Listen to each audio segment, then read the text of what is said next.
और हम कभी आज तक किसी का भी गाड़ी पे चाबी भी नहीं लगाए कार पे, सिर्फ पहला चाबी लगाए अपना गाड़ी पे।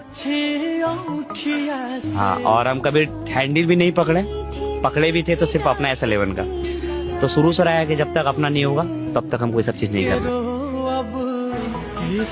और उस दिन लेने के बाद में हम मतलब एक्चुअली क्या होना कि हम जैसे अंदर घुसे ना तो हम पहले बाहर आ गए, हम गाड़ी देखे ही नहीं थे अपना गाड़ी मेरा। हम बोले ये लोग को कि तुम लोग सजा उजा कर रखो, हम एक ही बार आएंगे हटाएंगे और एक ही बार होगा। तो हम जैसे अंदर गए तो पता नहीं क्या हुआ कि इतना साल का मेहनत और इतना बड़ा गाड़ी अचानक से सामने दिखा ना, तो हो नहीं पाया, वो बर्दाश्त ही नहीं कर पाए हम अपने आप को। तो बस आने लगा आंसू। पुराना दिन याद आ रहा था कि एक टाइम में लोग हमको क्या बोलता था, एक टाइम में हम कि आपका बेटा ये कर रहा है, आपका बेटा को देख लीजिए, उससे बड़ा आवारा हम नहीं देखे हैं, आप वीडियो बनाता है, ये वो दिस डैट ऐसे करके बहुत लोग ट्रोल किया। सब